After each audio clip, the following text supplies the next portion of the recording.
Hi and hello watch fans, and welcome to another edition of the Real Time Show with me, your friendly neighborhood watchmaker, Rob Nuts, our friendly neighborhood jeweler, Alon Ben Joseph, and for the first time ever, a three-way interview with our resident provocateur, David Vaucher. The studio is bulging this morning because we have not one, but two guests, both from a brand we've wanted to get on the show for a very, very long time. We're talking about the brand of Ming, of course, and we're welcoming Ming Thein and Praneeth Rajsingh to the studio. Welcome, gentlemen. Thanks for having us. Thanks for having us, Rob. I really appreciate the patience on both your parts for getting this episode in the books, because we've been talking for months, and Ming was one of the first brands that we wanted to get on the show because we know that our community is so interested in what you're doing. So thanks for that. Today, I think we're going to start the conversation at the beginning of the Ming story, and obviously you both have your personal backgrounds that led to that point. Ming, could you take it away and tell us how you first encountered watches and what led up to the formation of the brand? I think your 45 minutes to 1 hour is not going to be enough. Yeah, you're recording like 5 parts. It's going to be a Lord of the Rings style epic. I guess I began having some interest in watches when there was this whole experience of seeing a friend's nice watch at university, and I had some summer internship money to burn, and I was trying to figure out what to do with that. So being a student with limited budget, you want to use that as effectively as possible. So you do your research, you fall down a rabbit hole, and then you find that the things that you really like and really want, you absolutely cannot afford. But there were at the time these very nice people on online communities. I think this was in the early days of the forums when there's basically time zone purists, what you seek, and that was it, right? So you go make friends with people, you get invited to things. It was all a little bit sketchy, but everybody turned out really nice. And then it also turned out that most of the people who let me play with their watches landed up working in the industry thereafter. And that becomes relevant a little bit later on in this story. But I started out actually photographing stuff because that was my way of experiencing a watch, and that my way of, I guess, personalizing that experience, because there was no way I could own those things, even though, to put this in context, and I think I'm starting to show my age now, forum discussions at that point were basically, do I buy a Submariner or a Speedmaster, and it's like $1,000? So I guess that puts things in context. But through the generosity of the people I would meet through these forums, you get to play with the early independents. You get invited along to dinners with people making watches by hand. I mean, these were the days when one of the group of friends I had in London was he took delivery of a watch by a chap called Philippe Dufour, and nobody could understand why he paid £20,000, which is a huge amount of money at the time, still is a huge amount of money, but £20,000 for a duality, which we know today what they're worth. So having live exposure to these things really I think conditioned my early taste, and I think that continues on to this day. So there's this classicism which I like to include in our designs, and at the same time, there's sort of I like to think of a very restrained kind of design. It's not throw everything at least. It's not throw every possible design element at something because you can. I mean, those days were, I think, the late 2000s, early 2010s. We would start to see all sorts of ridiculous stuff, and we can see that didn't really last. I mean, the longer you're in this hobby, the longer you see there are epochs in watchmaking in which things tend to stick, things tend to come back. Classic designs are classic for a reason. I mean, classic designs maybe stick around longer than others for a reason. And you want to try and respect that level of restraint a bit. Now, fast forwarding a little bit, I actually moved countries in 2005 between UK and coming back to Malaysia, which is where I was born. I met a bunch of friends here who later on became my co-founders. Funnily enough, I think only one of them was interested in watches at the time. The other two were something else. Then later on, the group was joined by somebody I knew of the Purist Forum. It was Magnus. And then Praneeth was actually a photography student of mine through a second career in about 2015. So I did the corporate mill. I did the creative mill as a photographer for a number of years. And then eventually through a fourth friend. Basically, we met up. We went to a show in Hong Kong. One of the early watch shows in Hong Kong, actually. And on the way back, basically, it was this discussion of, maybe we should try making watches ourselves. Is there something that we could make that would be interesting enough for us, who've been in this and looking at watches for quite some time, and maybe somebody else might also be interested in it as well, and maybe we'd be able to find an audience for it. I think the early joke always goes, either we sort of sell everything and maybe there'll be a second model, or we're going to have Christmas presents for the next 20 years. I mean, that's basically the early run up. I think that takes us to the beginning of the brand's inception. That's 2017 when we first launched something, but it was in discussion since the end of 2014.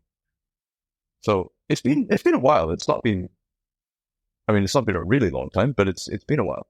Ming seems to be around for a very long time, but it's only 7 years. I actually know of you as a legendary photographer because you've been photographing for 17 years. And I only discovered now, looking at your LinkedIn, that you were chief of strategy at Hasselblad. Before that, doing some advice work for DJI. And I see you started your track record as a auditor, consultant at BCG, investment. So how does all of that converge into making these awesome watches? Do you think that all these steps in your evolution have culminated in this super contemporary and really, really new brand? Because maybe tell our listeners also what makes Ming so different. I like to think of it this way, and Praneeth, feel free to disagree with me, but the first watch we commercialized and launched, the 1701, was not the first watch I designed. In parallel with the whole discovering watches, discovering friends through watches and all of that, I was also scribbling my own things, both aesthetic designs, mechanical designs, all that kind of stuff, and trying to figure out whether this, what I actually liked. So by the time we actually made something physically, that was probably watch number 50. And I think through that evolutionary process, we went through all of the different potential design approaches to something, right? We went through the Baroque, we went through the ornate, we went through the technical, we went through the minimalist, we went through the Bauhaus, we went through all of that. And I think one of the reasons why our offering is unique is because we have this design consistency throughout everything. It's not a hard consistency where I say, I must have a green bezel, for example, and every bezel's got to be green. It's a conceptual consistency. So we've got symmetry, we've got, reductive minimalism, we've got visual layering, we've got that idea of inversion with sapphire dials and basically playing with reflections, deliberately playing with reflections instead of trying to eliminate them. So your left eye and your right eye see different things, which means that the watch appears to have a lot more apparent depth than you would expect. It means that the whole design seems a bit more alive, a bit more dynamic, and you don't get bored of it. This definitely has something to do with my photography background, because that's the way I approach a photographic composition. Like, you want it to be layered, you want it to be nuanced, you want there to be something to look at every time you view it. A watch is like that, except it's in 3 dimensions. You've got different materials, you've got different elements interacting with light in different ways. And to make things more complicated, you're not sure how your audience is going to view it, because no matter how you view a photograph, for the most part, it's the same, right? A watch, you might look at the side, you might look at the top, you might look at the 3/4 view, you might look at the case back. All of those things and all of those perspectives have to remain coherent. That's the tricky part. And I think what gives us a little bit of an edge here is that we've been doing this for a little while. I've been doing this for a little while, and it's not that the third watch we release is the third watch that we've designed, and at this point I think we're on to reference 60-ish, give or take.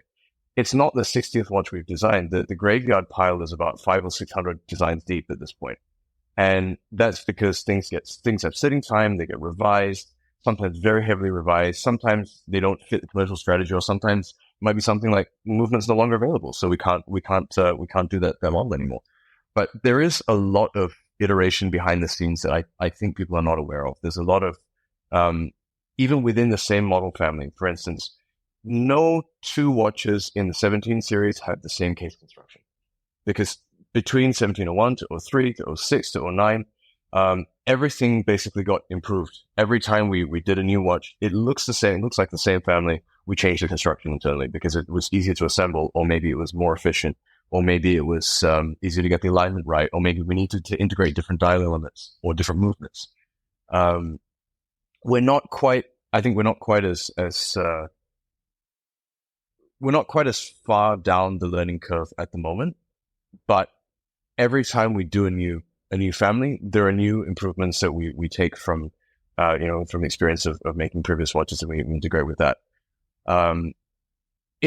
I think the process of making a watch is very much like the process of any other product R&D, right? So now I'm bringing my experience at Hasselblad and DJI. So actually, those two are in parallel. The backstory to that is I was a Hasselblad ambassador.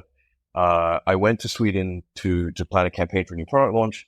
And basically on that day, I met three CEOs. I met the outgoing CEO, I met the temporary CEO, and I met the incoming CEO, because the company had just been bought by DJI. So those two roles actually were linked together in the end. And I landed up doing basically most of the product development and planning at Hasselblad for a couple of years, as well as product advisory at DJI. So I was on the strategic advisory board.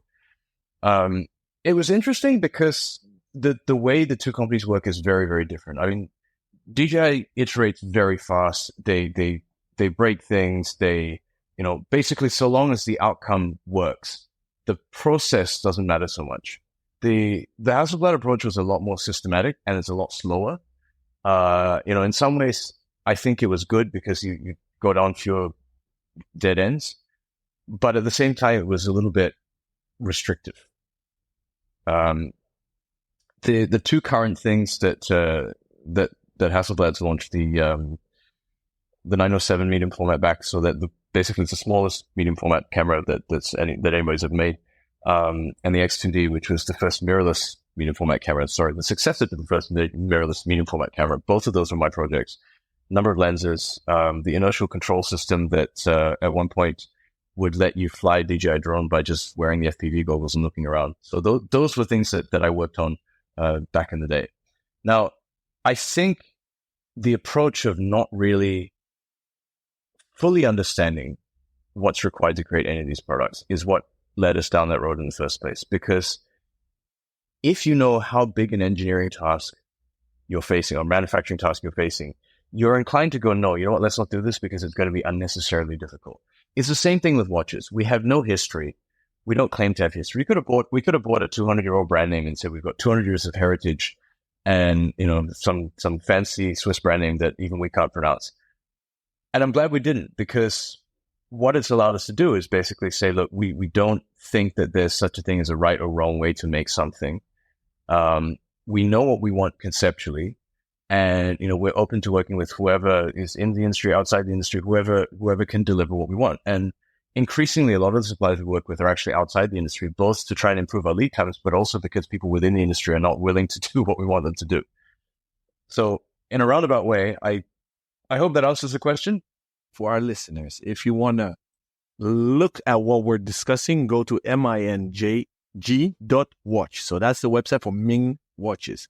Now, I said I fell in love with Ming's photography. You can check that out at mingthein.com. I am a huge fan of black and white photography ever since I'm a kid. I dare to say Hasselblad is the best ever. Now that I've been listening to you, Ming, I suddenly recall seeing around November that DJI and Hasselblad work together now. Were you responsible for that? I was not responsible for the deal. They've been together since 2016, actually. So DJI actually acquired Hasselblad in 2016. 2017, when the Mavic 2 Pro was released, was the first time we saw the fruits of that partnership. Basically, we integrated the Hasselblad color processing system into the drone for the first time. So I was responsible for that. I actually test flew a lot of the early drones. I was tuning color. So I think that was the first time we really had very, very high-level accurate professional level multi-bit color in a consumer product effectively. So that was I think that was the first time we saw anything. Thereafter, it's been pretty much the same. So now we have consistent color profiling across all of the drones. I mean, I've been out of this since 2020 because basically at that point it was, I think the watch company was taking off to the point that I really didn't have time to do 5 jobs at the same time. So I retired as a photographer. I resigned from Hasselblad and DJI, and basically this is my full-time focus since then. So DJI, the best, Hasselblad, the best. Did that set the stage for you gentlemen and the whole team around Ming brand to set that bar so high that you guys are delivering and pursuing? And after answering that, please, Praneeth, I'll shut up. You take the mic and do your intro, please, because I see you love photography as well. I don't think it was any brand specifically that we'd worked with in the past. I think my approach of here is the problem, challenge, question, whatever you want to say it is. Here is what I think is a good answer or a good solution or a good product based on what's possible.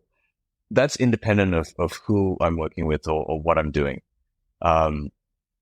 I think it's much easier to pursue with your own brand than a large corporate entity, that's for sure. But fundamentally, the core of all of this is we just want to make a product that we ourselves are happy with. We want to go, look, this is the watch I want to wear. There's no short of things that we're never going to make. For instance, I don't think we're going to do an 18th century style Breguet Bokeh watch, for instance. Short of things like that, I mean, if there's a product that we look at or we've made that we go, I don't really like that doesn't get sold, it doesn't get released. I can see that. I'm wearing the 3707 Mosaic, waited for a year. I've been admiring you guys from day one. Hardly seen them in the flesh at Red Bar crew meetups. I had one, fell head over heels. I have a question about the design, philosophy, aesthetics, DNA later on. Praneeth, I would love to hear your story as well. Please. Thanks, Alon. Well, my story is a bit shorter on account of me being the youngest member of the founding team. I think, like Ming said, we met through photography. And if you, rolled the clock back 10 years or 12 years and told me I'd be sitting here today having this conversation or I'd be involved in the world of watches, I'd ask you what substances you were on and how dangerous they were and if I could partake. I grew up in India around the time when I guess India started opening up to the world. And so I grew up with a fascination for all things mechanical, cars, watches, eventually even random things like fountain pens and knives and etc. Around the time I met Ming, I picked up photography as a creative outlet because I'd spent my entire childhood and schooling focused on mathematics and engineering and was starting to feel like I had no idea what creative thinking involved. And I was surprised. At that point, I was living in Malaysia. I found Ming's blog and website. I found his approach to photography, not just teaching it, but practicing it, quite interesting because I think Ming's approach to photography or watch design or any real creative endeavor is to take the existing science, whether that's material science, processes, techniques, technology, whatever exists, and then asking the question of how you can deploy that in a way that hasn't been done before, or how you can layer various techniques or processes to give you a result that wouldn't have been possible previously. And I think I found that fascinating. And I still continue to find that fascinating every time he shows me a new idea for a watch or a new design. And reached out to him, started off as a student, and eventually we found that we had quite a bit in common. I think this was about the time I think Ming was also looking for a new challenge. And I think to some degree was seeing the end of the road for photography, given what's happening with the advent of computational photography and AI and everything else.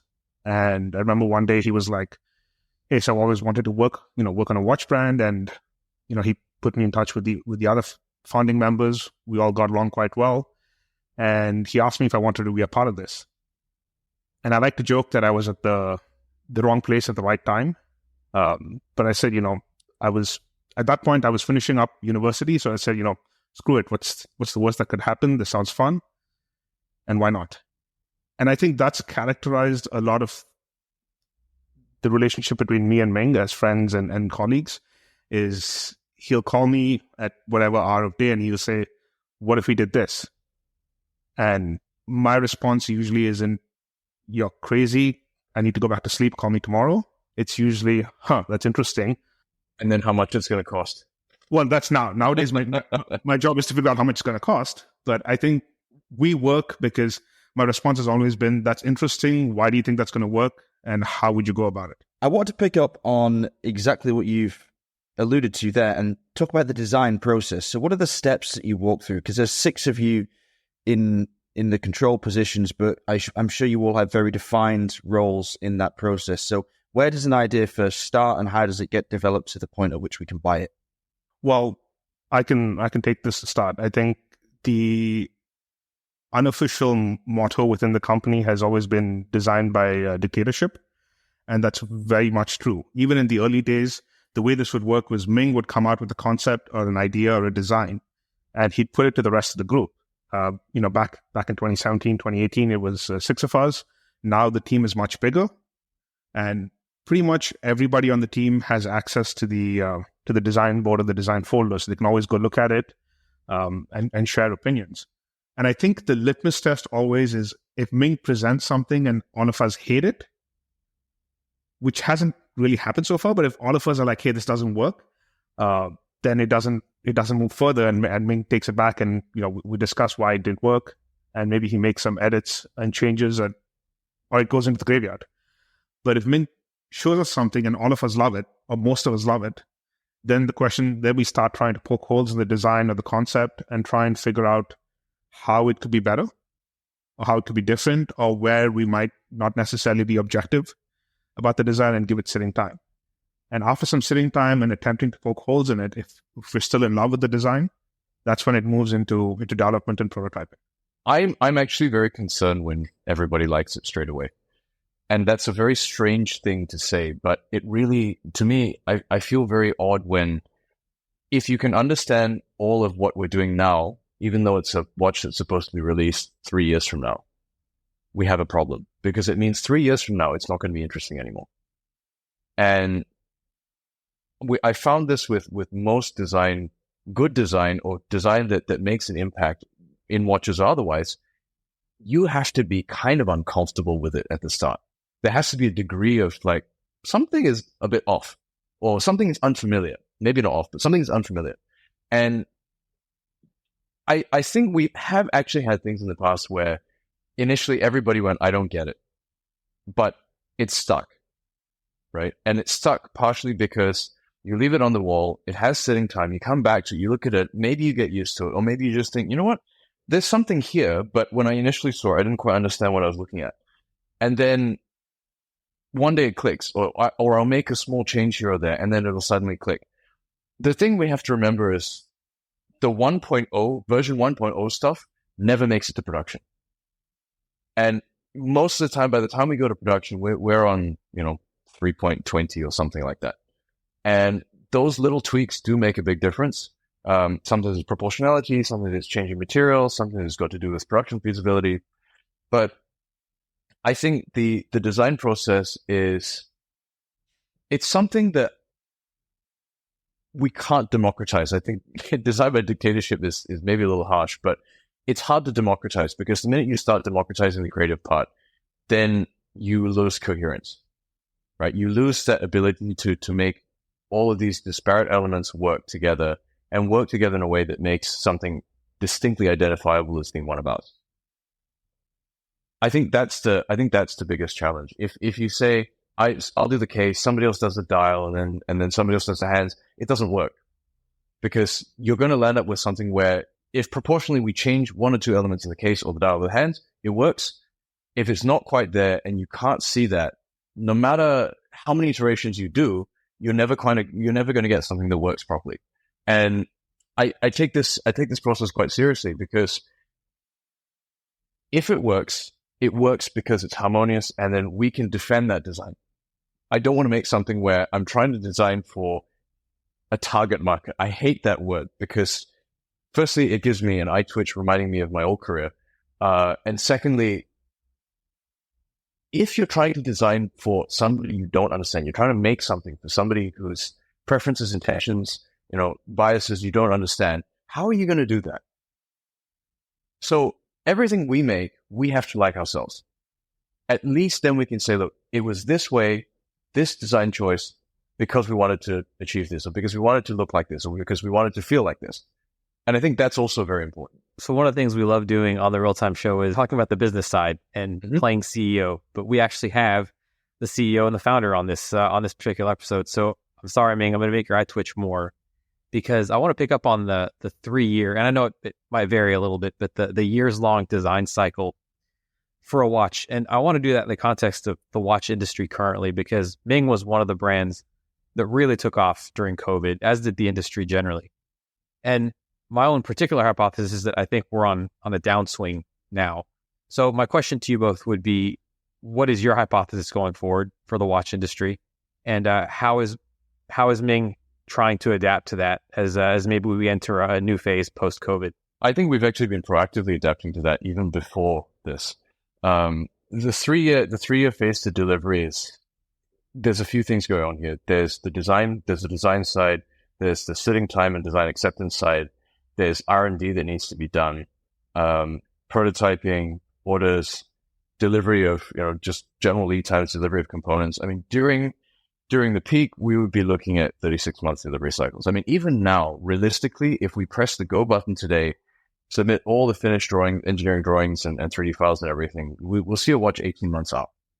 So at no point have we ever launched something that was that far out that we hadn't actually already placed orders, locked in quantities and everything else, because otherwise there would be no watch for 2 years. With Salita, for example, we've even now we're having to place orders 2 years in advance. So we have to guess what our demand is going to be 2 years in advance. Now, I'll park that for a moment. We've seen in general, because I've been involved in this industry in some way or another for I think the better part of 25 years at this point. We've seen those cycles. And even after the last really big downturn, 2009, 2010, still came back. Might have taken a while to come back. And I think people are definitely more discerning about what they buy. And in a way, for me, it makes me very nervous when you see your watches going many times over what retail should be. The premium is too big. Because at that point, whoever buys it has a very different expectation to somebody who buys it at retail, right? We believe that most of the production budget, most of the cost of the watch should go into the product. Whether that's in delivering a higher specification for the price than you'd otherwise expect, or lowering the absolute price, either way. But consequently, that means that the watches punch above their price point, but not multiple times above their price point. We'll be the first people to tell you that we price watches where we think they're fair, where we think that you buy it, you go, I got a good deal. I think that this represents a lot of watch for the money. So when you see things going at 4, 5, 6 times over, that makes me very nervous. Because if you tell me that a $2,000 watch is now going at $12,000, well, we have a $12,000 watch and the production budget is very different. What we give you for that price is very different. So I actually like to see some normalization and some sensibility coming back into this.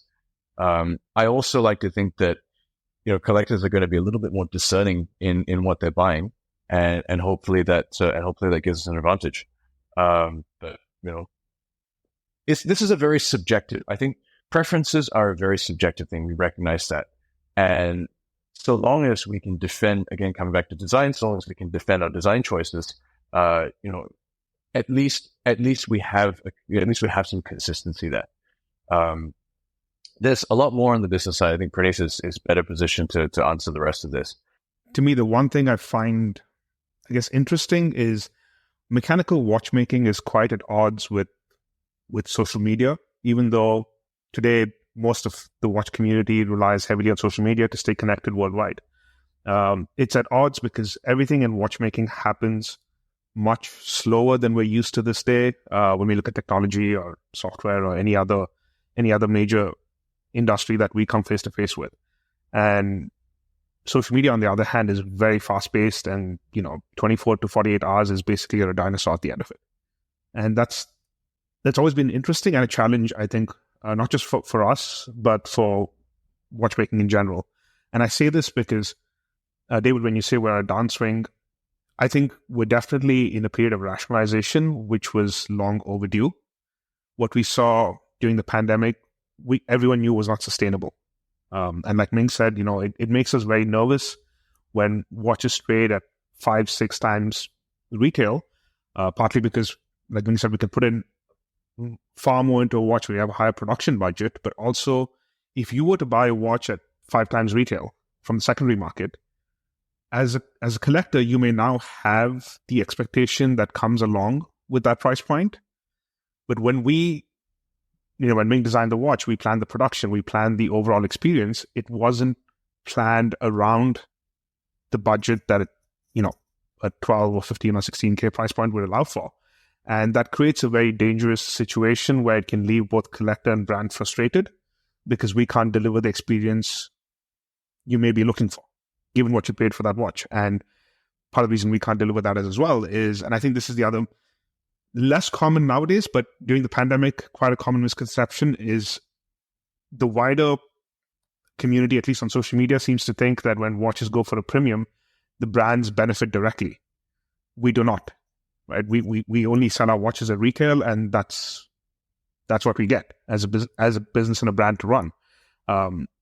Whatever extraordinary premiums you're seeing is usually, the flippers trying to make a quick buck on a short-term trend, and it really puts both brands and genuine collectors in a difficult position. I'm jumping in as a retailer. If I'm correct, Ming today as a brand is a D2C brand, so that means direct to consumer, no retail. Is that assumption correct? Correct. Is that a very firm decision from day one, or is it because new brands today say, hey, nobody believes in us, so we're forced to become a direct to consumer brand? What's your philosophy on retail if we take a helicopter view with my question? In the early days when we launched the brand, I think we were one of the few new small brands to come out, and at that point nobody was interested. We couldn't beg, we couldn't threaten, we had nothing to get retailers to work with us. So your second half of the hypothesis is correct. And today we are somewhat a victim of the philosophy that was dictated by the early part of how we ran. In the early days, it was we couldn't also afford to have any meaningful advertising. So what we would do is we said, let's put all of the budget into the product. And being naive about how the whole industry works and being naive about what it costs to run an adequate support organization for a watch company, basically meant that we did not leave ourselves enough margin for that. And we definitely did not leave enough margin for retail. And then we learned there was a reason why watches that had the features of things that we were making cost what they did or were priced at what they did, because you had to put in your support organization, you had to put in your distribution, you had to put in your retail. And by the time you do that, the reality is today, we have people asking for retail distribution or offering to be retail distributors rather, but we can't support the margins that they expect because the business is not set up that way. It's not that we don't want to do it. It's that for us to price in that step change, I think will be very difficult for consumers to accept. And it would be very hard to justify both as a brand and as a collector. I think as a collector, you might also take exception to the fact that now you no longer have direct interaction with the people running the brand. I think there's a large element of that which our customers find attractive because you can directly interface with somebody who's actually directly involved and can get you a concrete, definitive answer. I think this question will tie in some of the themes we've been talking about the last couple minutes. When we talk about downturn, there's obviously general market conditions, but there's also this aspect of perhaps some oversaturation. So I hope I'm not offending either of you if I say that Ming is a micro brand. And it seems like the last couple of years, the space has really become quite crowded. But then it also seems at the same time that you've both been talking about long lead times in terms of suppliers. So maybe there's a bottleneck there, and maybe just financially, the deck is sort of stacked against the micro brand from the beginning, really, to make a watch and then do that sustainably into the future. So I just wanted to get your thoughts on the current state of the micro brand market at the moment, and then maybe also some of the things that you might point out as being like, okay, here's maybe the 2 or 3 key factors that you must do correctly to survive out of all these newcomers that are trying to make it as well. I don't really know how other brands, plan their businesses, run their business, so I can't comment or even provide any advice on how to run your business. And honestly, most of the time, even we're making very educated guesses, but I can point to a few things that I think are important to us. And this ties in a bit to the retailer discussion as well. One of the things when you have a rationalizing market is we've seen situations where retailers end up with more inventory than they can move. And as a business, as a retailer, I understand that cash flow matters and you need to keep your business alive. So you're forced to do something with that inventory. And that's where you create the perfect conditions for a discounting environment and things ending up in the gray market and stuff that we've seen in the past. And that's something Ming and I both very, very strongly believe hurts collectors, retailers, and brands in the long run, because it just destroys brand equity. And part of our pricing philosophy going in was we price as fairly as possible. And what that means is we don't leave in any room for discounts. That means everybody gets the best price we can offer a certain watch or product at. What it also means by us not working with the retailer right now and being direct to collector is we carry the risk of the inventory and the cost of the inventory, which in a downturn, yes, is it ideal? No, it's a difficult situation, but like Ming said, we've been planning for this for a while. It's not a surprise. We're not over leveraged and we're not running on a bunch of stuff. I mean, we have the flexibility to say, hey guys, it's going to be, a slow 12 or 18 months. And we plan the business around it. So we don't hurt the collectors, ourselves, or even the product in the long run. And we keep the long-term view in mind. And I think that's what's been advantageous to us. And that's one of the reasons why we've been insistent on staying independent as long as possible. And one of the things with working, whether it's with retailers or doing collaborations or working with anyone else, is when you have effectively a partner and a partner is involved in the selling side of things, that becomes tricky because as you're your own independent business and I can't come in and dictate how you should run your business. But what happens when your goals are at odds with mine? And I think that's been one of our biggest strengths so far. I think it's even simpler than that. I mean, just from a retail point of view, I want to go in and I'm buying as a collector, I'm buying something that I don't really need. It's a very expensive purchase to make me feel happy, right? That's why we buy watches, because we enjoy them. They make us feel happy. And if I have an experience related to a brand that I want to buy that doesn't leave me happy, then you're going to ascribe or associate with that brand whatever the experience you had. And I don't like the idea that we're going to have to take responsibility for the bad experience somebody had with somebody else who's outside our control, outside our training, or outside our ability to influence. I think that's a problem, because basically at the end of the day, we'll have to pay the price for that, but we have no way of being responsible for it or taking the responsibility for it. I think that's a bigger challenge, right? I think the brands that are the brands that remember why they exist, the ones that have a core collector group that they understand and they make watches for, and people who still make watches for themselves fundamentally, I think those will probably survive. Those with some financial savvy obviously will also survive. I don't know what the definition of microbrand / independent / whatever is, right? Because the reality is the industry is very, very, it's complex and opaque. So you'll find people who claim to be independent or doing everything themselves. They don't, because the reality is you're not going to find somebody who is a one-man show. He might be able to machine, he might be able to finish, but you know what? He's not going to be smelting his own sapphire blanks. So to some degree, everybody in the industry requires support externally, which means that nobody other than the really big groups are actually independent. So that whole definition, the whole discussion of what's independent, what's microbrand, I think that's a whole separate topic. But the reality is Switzerland, for the most part, has existed as this place where the entire ecosystem lives to support the watch industry, right? You need somebody who just makes screws. They're down the road. You need somebody who makes special gaskets. They're just, they're 15 minutes the other way. You need somebody who can do dials, but only in a certain metal, and they're one town across the valley. It's things like this. So whilst you could say that the companies or the brands that are not doing things themselves are at a disadvantage because they're at the mercy of the suppliers, that's true.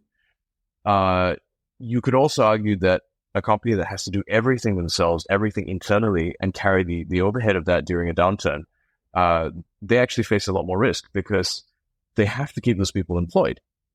They have to keep the production going. And then what happens to the inventory? Or if they don't keep the production going, they're just basically burning money.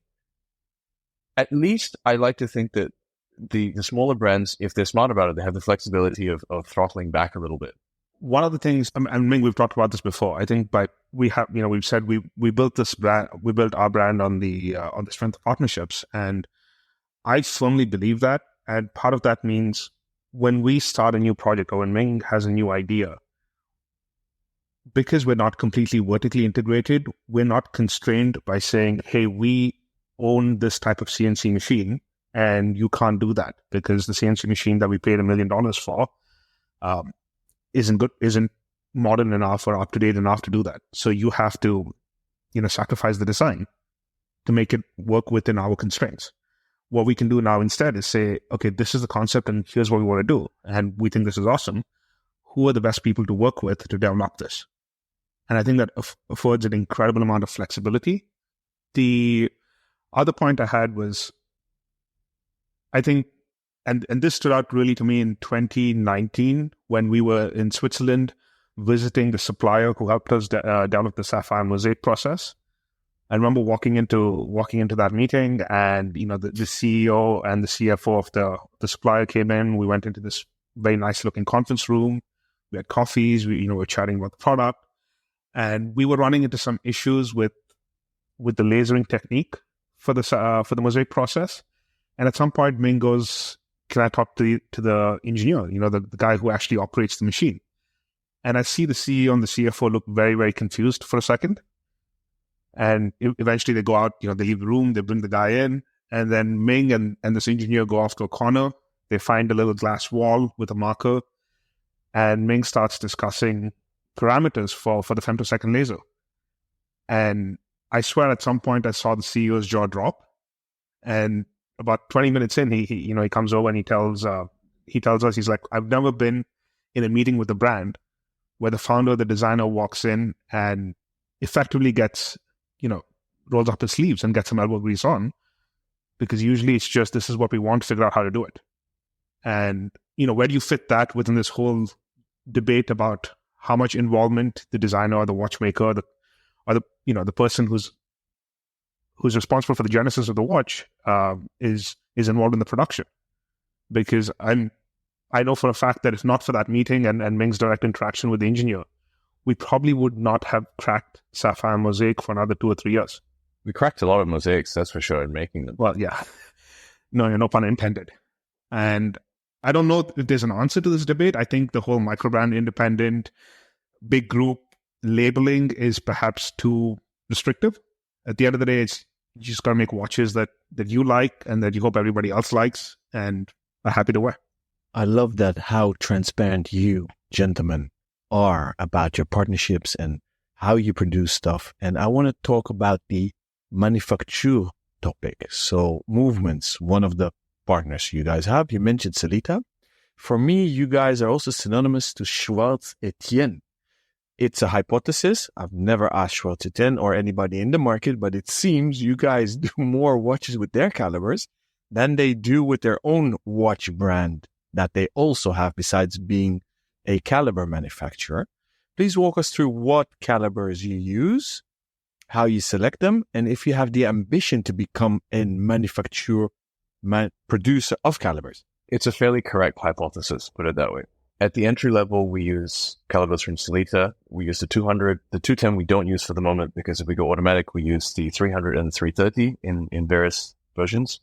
We have used the ETA Peso 7001 in a very heavily modified form. I mean, heavily modified to the point that we basically just kept the rotating components and we remade all of the plates and bridges. We've used the Argent graph. In some special projects, we've used other exotic things like the Venus caliber 140 from the 1930s. It's a monopusher chronograph movement. We have used the THA monopusher, which is the Jaune Flageolet halter movement that Cartier used in the CPCP monopushers back in the day, from the late 90s. We have used the ETA 2000 in the ultralight. I'm trying to think what else we've used. I know we used some 2824s at one point, but of course the shorter 10 movement, we used it in its early iteration with a skeletonized version, double barrels, hand winding. We used an automatic GMT version. We used an automatic version with no 24-hour hand. Second generation of both of those. Tourbillon with micro rosa automatic. All of that. I mean, we've bought a lot of older, more interesting movements that I think that there's no equivalent being produced today. So for things like that, we're saving them for special projects, and we're figuring out how to adapt them in a way that lets them do something unique. To come back to the question of, are we going to make our own movements at some point? I mean, the reality is we've actually been working it for the last 4 years, but it's not straightforward, right? It's really not straightforward. And it's not something that, to me, it doesn't make sense to just make another base caliber that you could buy cheaper, more reliably. We need to do something that's unique. And unless we're confident we can do that, and unless we see a path to doing that, I think we are not going to be launching our own calibers. But we have been investigating it. We have patents on a few things, and it's in the works. I just don't know when. And to be honest with you, I don't even know if at this point. I actually thought of something earlier to add to Praneeth's point about getting involved.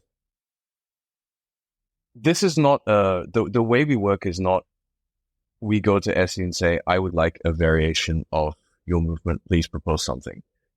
It's quite different. It's more like, I want to have a 3D file of all of the key rotating components, key tolerances, axes that can be movable, not movable, standard screws that we use, that so I don't have to go and change things and change tooling.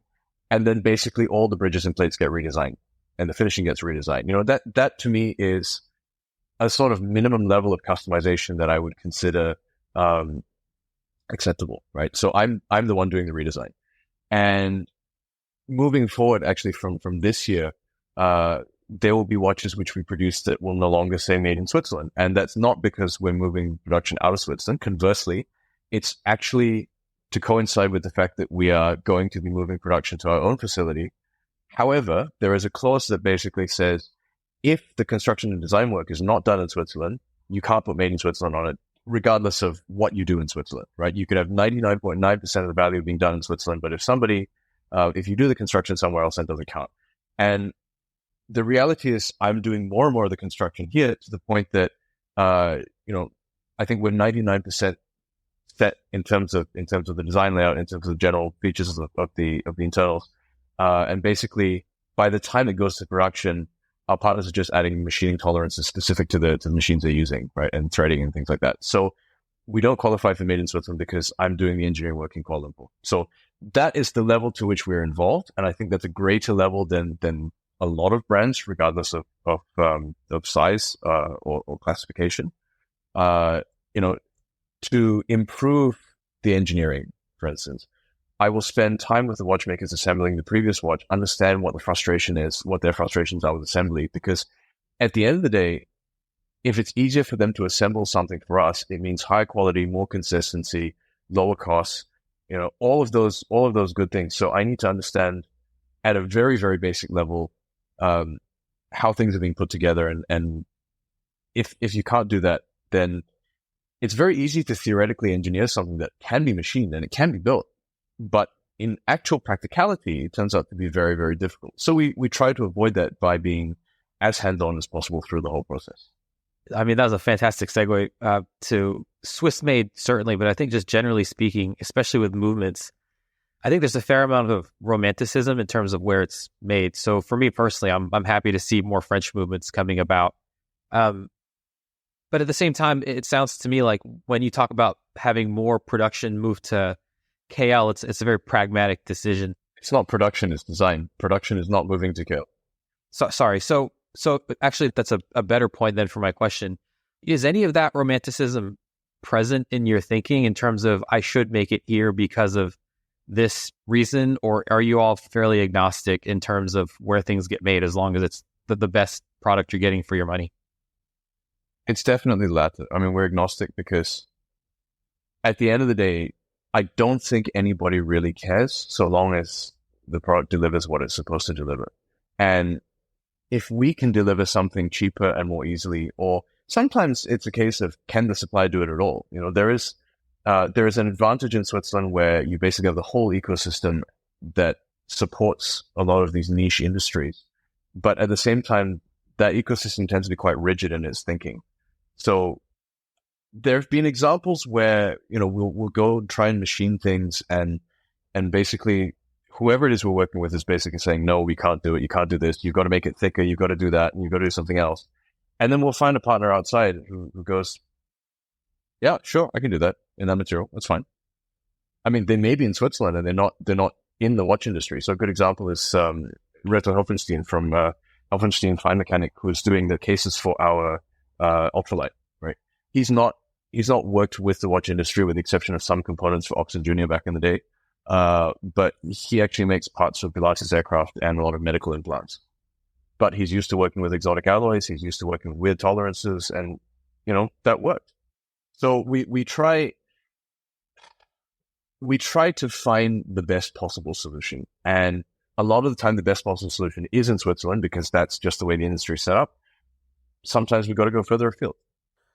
I guess the easiest way to answer the question of whether we're agnostic or tied to a certain region or anything like that is to say, you know, we wouldn't have named the brand Ming if we were concerned about perception and trying to project something that maybe isn't entirely transparent or honest. I know that naming choice has been difficult for Ming personally. Was not my choice. I want to say it was not my choice to begin with. I was absolutely opposed to it. You know, having your name on the dial comes with a lot of emotional investment and responsibility. So it's not a decision we would have made. We made because it's easier. It's something we made because we thought that was transparent, honest, and the best way to do it. And the same thing with manufacturing is we are agnostic. In fact, the lightweight, in addition to Helfenstein, most of the magnesium comes out of the UK from Smith's High Performance. The Gorilla Glass comes from a company in the UK. And as Ming mentioned much earlier in this conversation, we're starting to work with more and more suppliers outside the watchmaking industry, but also outside Switzerland. Where things get challenging is if you want certain very specific components, and usually the smaller these components are, the more specific the manufacturing setup has to be. I had a conversation the other day, for example, with someone who's doing carbon fiber components for Ferrari and Lamborghini. They do it out of India, actually, funnily enough. But, you know, they were interested in working on something with watches. But the minute you talk about the kind of tolerances you work with in watchmaking and sizes, then okay, this doesn't make sense for us unless we're going to do, 50, 100,000 units a year. And we're not a big enough brand. We're not like Apple, for example, where you can go in and invest in a whole new supply chain or ecosystem. And so we kind of have to fit within the existing ecosystem and see where we can innovate within that. Talking of being agnostic, I wanted to go back to the design philosophy, please. I would summarize it as Ming being a brand, a child of the world. So you can't corner you or put you in a box or label you as being a Swiss brand, a Malaysian brand, a whatever country we use. And design-wise, you've already told us that you've explored minimalism, Bauhaus, etc. Could we say you literally have designed a Ming-ism, Ming style? And if so, could we call it a real hybrid form of old Western marries Asian styles? I think that's best answered by whether you can recognize one of our pieces across the room or not. Can you recognize one of our pieces without any branding on it? I think the answer is yes, because increasingly the branding gets smaller and smaller and more hidden. That's a deliberate choice, right? How you want to classify or what you want to call the style, I don't know. I mean, it is basically, yes, international. I don't think there's anything that's particularly specific to any culture or design movement. At least not in my mind, not at the moment. I think if you had to put any kind of label on it, it's more reductivist than anything else, because we don't add things. We start with, here's what we need to get across the idea that we have. And then we start taking things away, because the more distractions you have in a design, the harder it is to appreciate the details. And it also means that from a practical standpoint, it's like, we need to prioritize certain things. It's like, you can't have very, very complex machining and very complex coatings and very complex, something else and some exotic materials and everything. Because at that point, either the watch will cost a fortune or it'll never be made, because it just requires too much problem solving.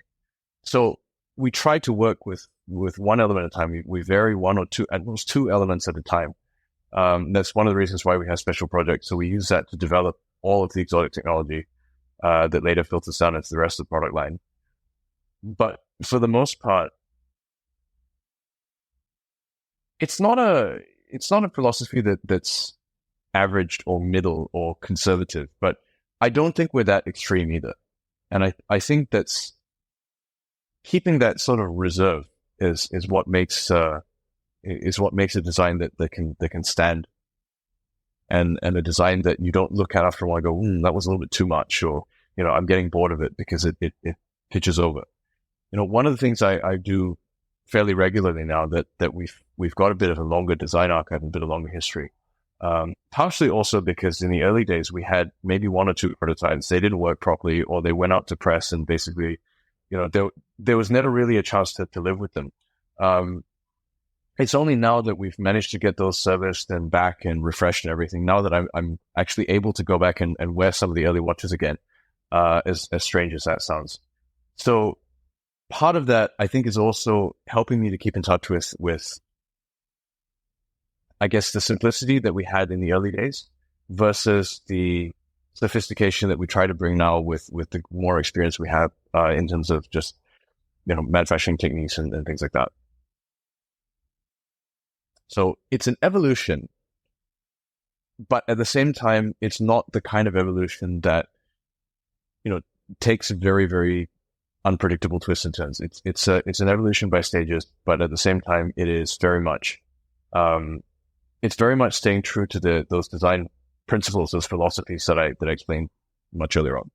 I mean, there's something that just occurred to me, but to tie in some of the, the business elements, the design elements, the product elements of all of this, I think you guys probably might have noticed over this conversation that, while we want to be transparent and provide as much information as we can on watchmaking in general and our watches, it's also a challenge to frame us into a specific, niche or bucket or put us into a box, and that's very intentional. I think one of our biggest strengths has been we're quite commitment phobic when it comes to sticking to a certain business plan or certain fixed design objective, and we prefer to be a lot more fluid and not just proactive and play with the existing circumstances. And for example, we've never really had a 12, 18, 36 month business plan that's like, okay, this is set in stone and nothing can be moved, right? Financially and operationally, we review this every week and things get adjusted every week because the way social media and the collecting community and everything else works now, things move at a faster pace than development works. And same thing with design is like Ming said earlier, he wants designs to be uncomfortable even to the team when he first presents them, because that's a sign that at least you're attempting to evolve, you're attempting to move, if not necessarily in a new direction, at least further along in the same direction, and you haven't just stagnated. And I think that's maybe the overarching theme here is, if you're going to try and define the brand or our watches or the way we do things with a very specific short phrase or sentence or paragraph, I think that's going to be challenging, because we don't even know what answer to give you. I don't think we need an answer in so many words. I think what we've seen from Ming since its establishment has been one of the finest examples of brand building. And for my money, you're no way a micro brand. I'm sure David and I will chew this up at a later point, but for me, you've definitely grown into the status of independent. And I think that you're a leader in that space. And I am very grateful for you both taking the time to talk to us and for giving us such excellent answers to the questions. I'd love to get you both on again, to be honest, because I think there's a lot more meat on this bone. We could talk for hours. And you were right, Ming. We didn't keep it under an hour, but we kept it pretty damn close. And we have to be disciplined this time. But if you'd both like to come back on the show at some point in the future, we'd be more than happy to have you. So we're going to wrap it up there. We're going to ask our network, the Real Time Network, if anybody has any questions for Ming or Praneeth, please do get in touch.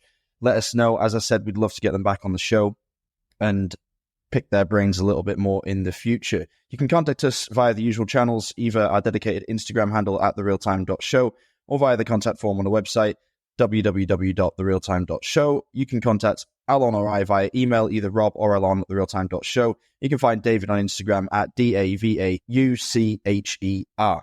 Thanks for listening. We'll be back soon with more top quality watch content. Until then, stay safe and keep on ticking.